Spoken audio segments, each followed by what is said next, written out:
Good morning. Today we are going to start our new chapter, One Earth to One World. Over 40 million years ago, the Earth was a planet of hot, swirling seas, volcanoes, spewing fire. Spewing means throwing out.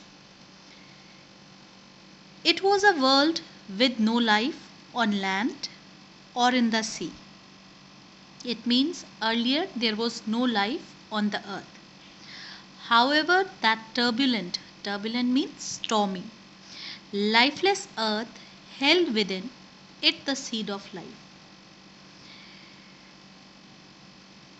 Over million of years, these tiny living things changed the earth.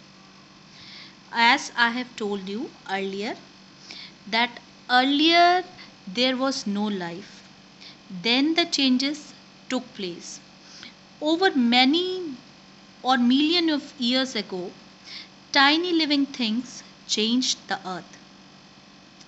You can see the diagram also over here in the picture. You can see bacteria, blue green algae, mosses, horsetail, ferns produced oxygen, giving the breath of life for the first fish and the reptiles, and then created the ozone layer that cooled the earth. The lifeless planet became a living world. As I have told you, how it became a living world when oxygen, ozone, all came. Every plant and every animal gradually took its place in the web of life.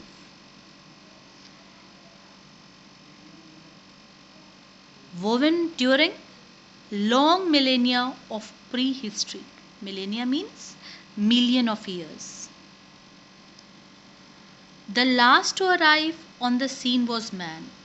First, I have told you, fish, bacteria, algae, then reptiles, and the last that came on earth was man.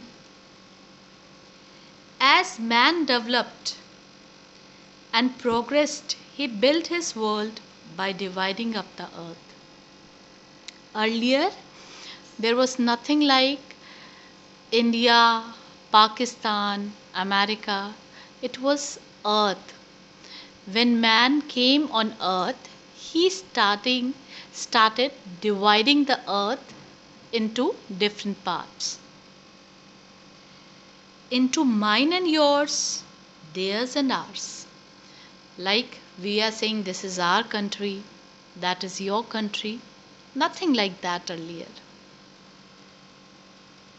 The result of this has a tremendous overuse of earth's resources.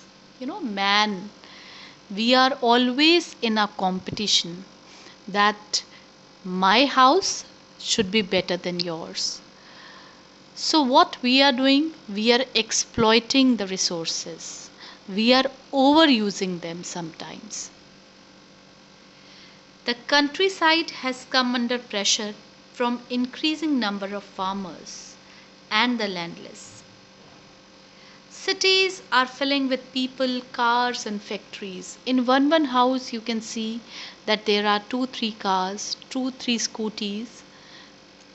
What they are indirectly doing? They are increasing the pollution. Inequality is growing within nations and between them. The biggest inequality is in the way resources are distributed in the world, with the poorer countries getting less and the developed world using more and more resources.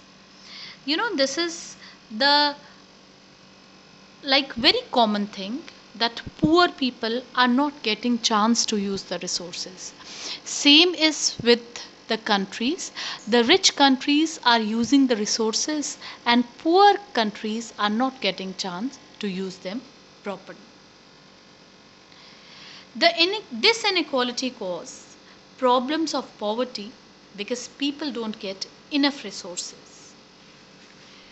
Till recently, the planet was a large world where all life, though interdependent and connected. Everything on the earth is interdependent and connected, could exist in its habitat without overlapping or intruding into each other's sphere. We are not going in, or we are not troubling the other. Everyone is leading its own life. And when we start troubling each other, that causes a problem. What we are doing for making our houses, what we have started doing? We have started doing cutting the forest. In other way, we are exploiting the habitat of the animals. The earth provided for the needs of all lives to live and thrive. But that has changed. It means that earth has given everything to fulfill our need. But earth has not given to fulfill our greed.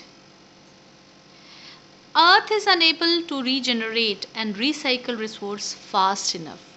It means that our speed to use the resources is more, and earth is not able to regenerate the resources in the speed that we are using them. Mahatma Gandhi has aptly said, the earth has enough for our needs but not for our greed. Earth is the source of our wealth and well-being. Everything, oxygen, sunlight, everything is in proper amount present on the earth. Everything that what we require, fruits, vegetables, everything. Governments and all the people should consciously work towards that goal. It means that humans should adapt themselves in this environment, innovate to live within the resources of the earth.